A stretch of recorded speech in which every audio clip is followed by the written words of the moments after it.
What's up, everybody? Dark Knight Bento is here with the spoiler review of Suicide Squad. I'm going to give you my thoughts on everything I thought about the movie, characters, the setting, pacing, editing, all of that jazz. I think as a hardcore fan and as a fan of the DC Universe, I had a lot of fun with this movie. This movie had a different tone to it than Batman vs Superman. Batman vs Superman was more of a serious tone. This got a little lighter, not to the point where it took you out of the DC universe, but there is a lighter tone to it. I feel that a lot of edits were cut out to make the film a little bit lighter, to have more of a comic relief with certain characters like Will Smith as Deadshot. I think Will Smith knocked it out of the park. He's very good when it comes to, having his, what do you call it? He knows how to make a movie feel the way it's supposed to be without turning it into a full-fledged comedy. I think him as Deadshot, he portrayed the character pretty well, but it just felt like Will Smith was playing Will Smith. It wasn't Will Smith playing Deadshot because this was a different take on the character. I think Margaret as Harley was phenomenal. She knocked it out of the park as Harley Quinn. I wanted to see a lot more of her. Jared Leto as Joker, he's barely in the movie. He's probably in like 3-4 scenes. Probably adds up to less than 5 minutes.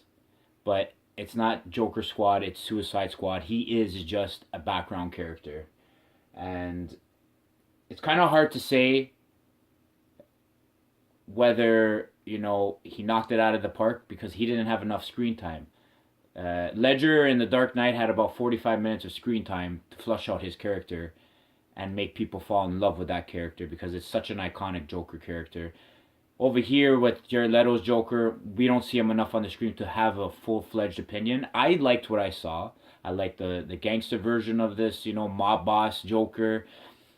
He makes you feel very uncomfortable when he is on the screen. He is that type of Joker that likes to invade your personal space and just get right up in front of you.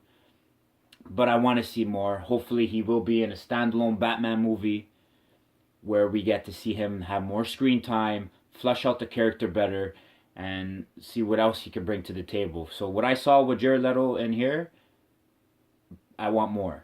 I know there are things in the trailer that I saw that did not make the final cut. Apparently there's been 20 minutes of Jared Leto Joker cut out of the movie, so hopefully they'll put that in the extended cut on the Blu-ray when it does release. Because I kind of like this interpretation of the Joker. I need to see more to fully understand what he's trying to bring to the screen with this version of the Joker. But overall, I'm pretty happy. Amanda Waller, phenomenal. I think there was just one part where she was kind of out of character, where all these FBI agents were trying to help her cover up her fuck up that happens in the movie, and then she just shoots them all. I don't think that was a good choice for her to do.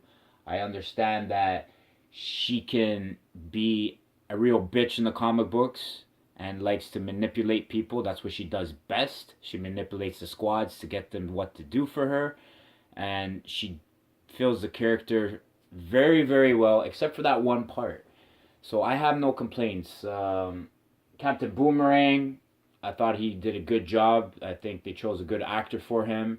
He does have also some comic relief, especially between Katana always trying to ask her out, going out to, would you like to go for drinks and all that jazz. Diablo, I liked him. I think he's the most powerful one out of the squad.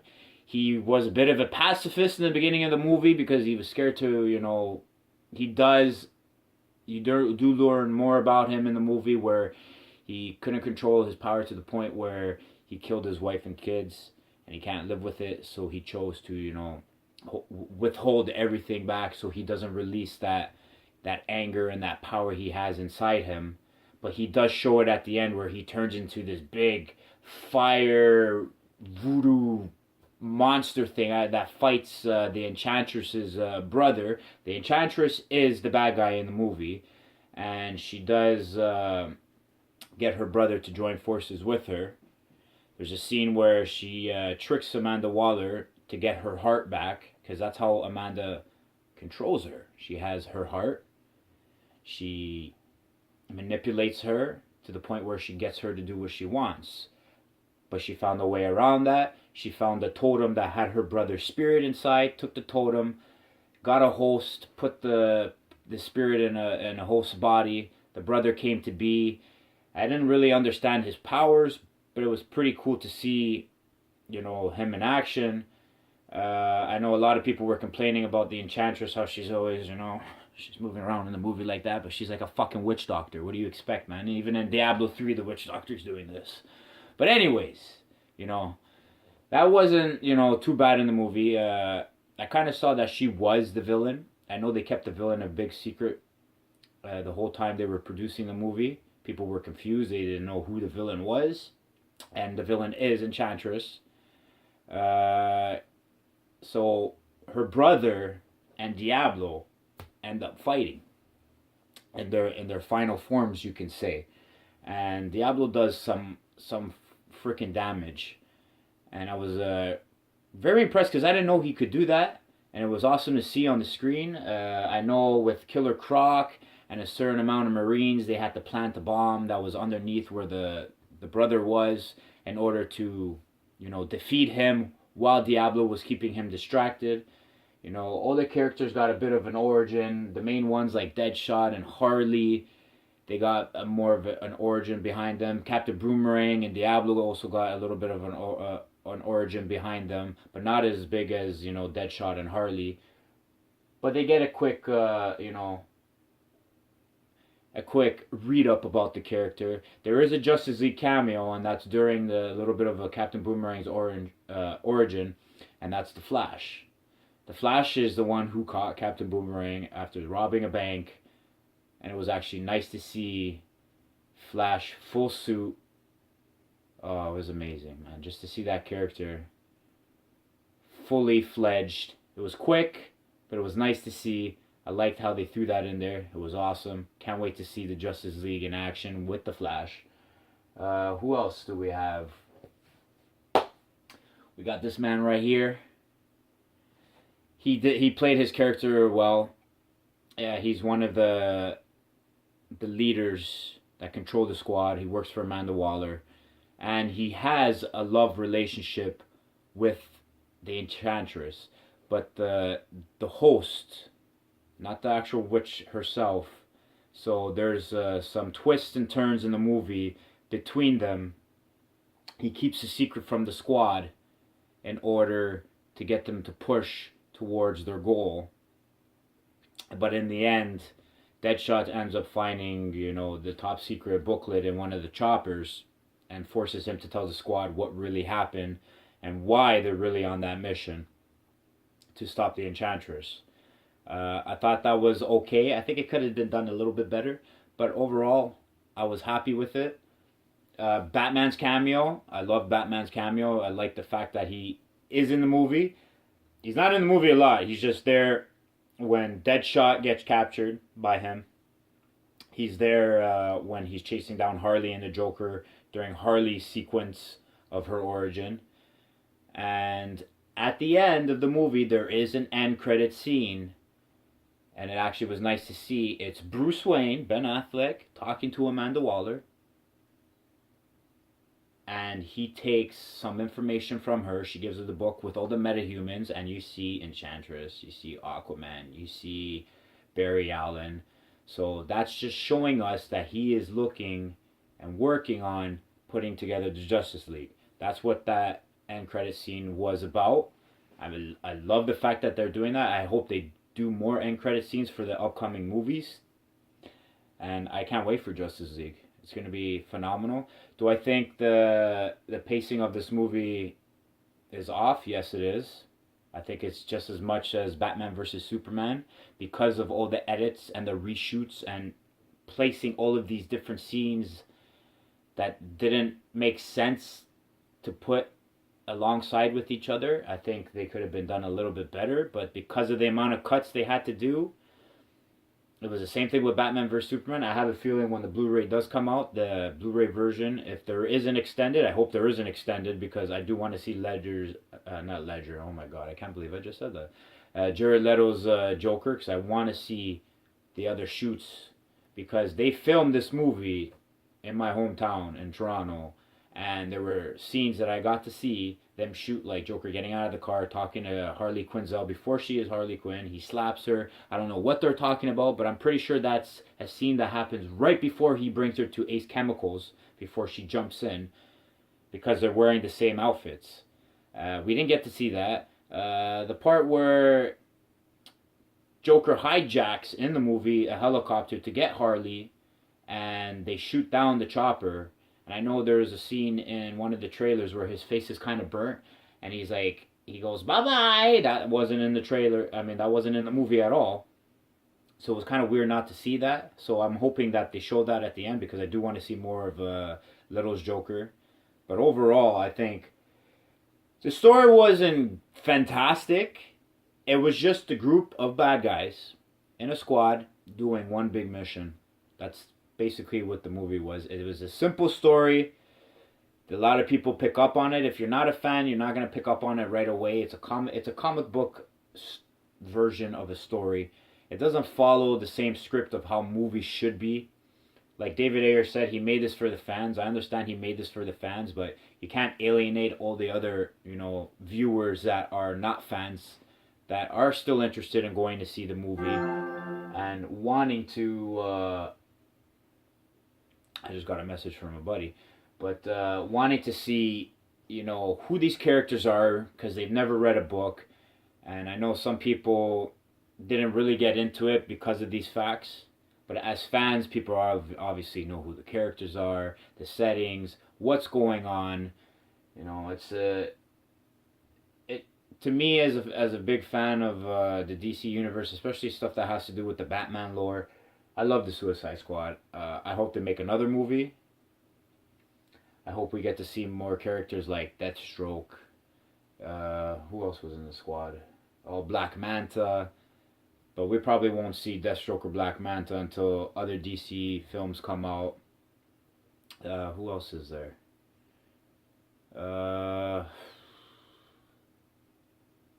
Yeah, there's not much more I can say with the movie.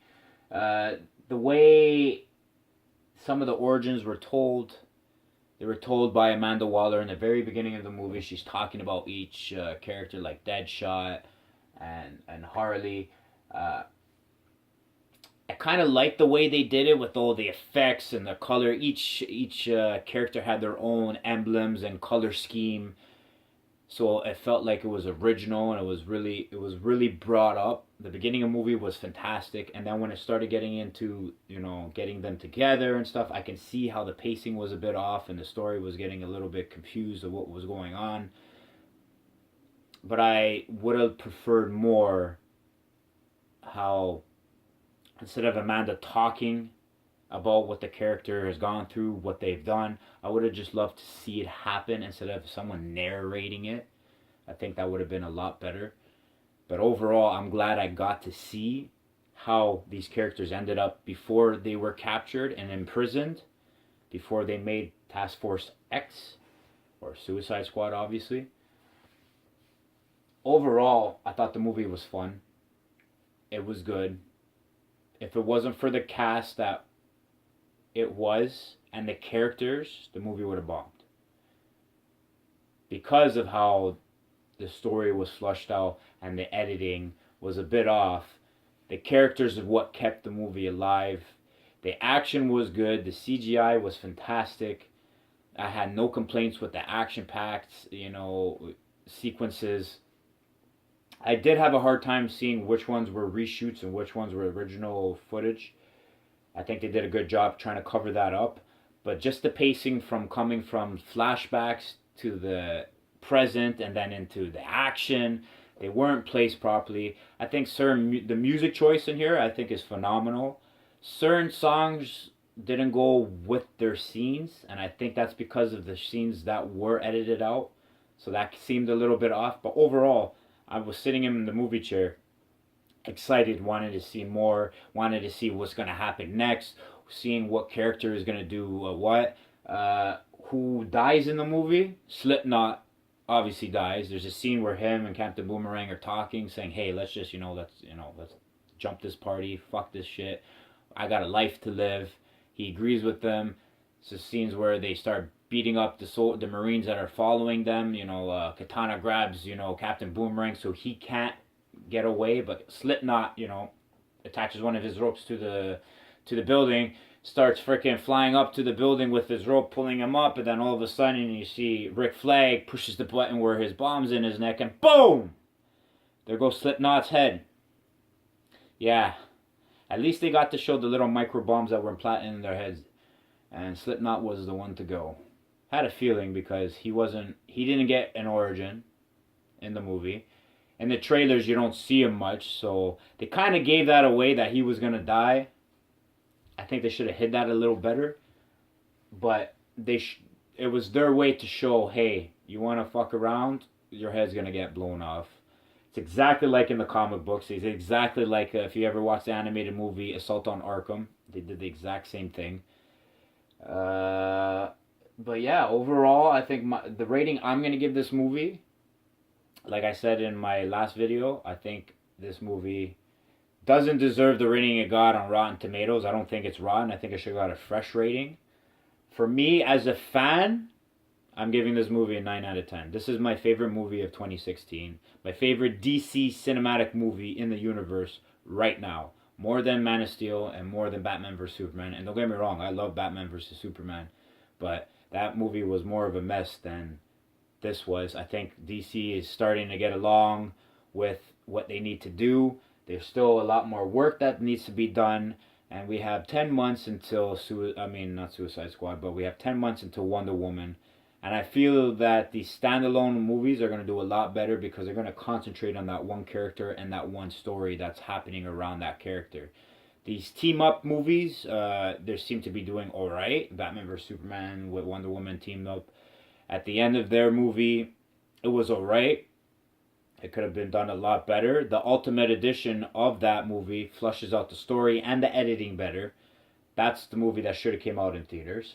And I think it's the same thing for this, but this one had a different vibe. It was a lot lighter.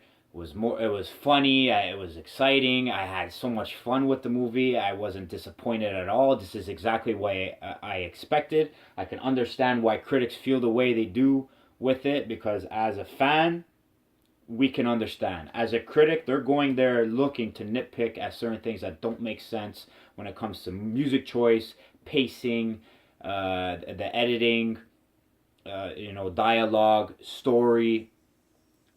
They look for all of that, and there are some negatives with this movie, but I find that there is a lot of positives with this movie, and I think this movie deserved more of a positive review than these hardcore critics are giving it. I know I watch Angry Joe all the time. I know he wasn't very impressed with Batman vs. Superman, but he loved this movie, and I agree with everything he says. There's another gentleman that I also follow on YouTube. I think Phil Spencer. I can't really remember his whole YouTube name, but he also enjoyed the movie, and they both said that DC's going in the right direction with this, and I hope to see them do better things with the movies upcoming.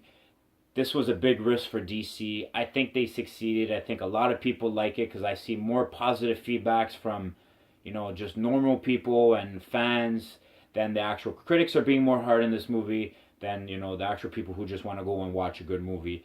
It's a good movie. For me, 9 out of 10. Favorite movie of 2016. You need to go see it for yourself to make up your own opinion. Don't listen to the negative. Don't put someone else's thoughts in your own head. Put your own thoughts in your own head and make a decision for yourself. I think this movie was fantastic. It's what DC needed. At the Warner Brothers give us more, but you got to be careful when it comes to these the editing and these reshoots because it sets your pacing off. You guys do have bad pacing when it comes to the movies, and you guys need to fix that. But everything else with this movie, I fucking loved. Fantastic. They didn't give much of an origin with Killer Croc. I wish they did. He seemed like a background character like Joker. He was there more than the Joker, but he didn't have that much dialogue. And I think they should have flushed him out a little better. But overall, I enjoyed it. I enjoyed the color scheme. As you can see, they have their own kind of color scheme and design going on. But yeah, you know what? Just go watch the movie. And that's all I have to say. 9 out of 10 for Suicide Squad. Dark Knight Bento is out.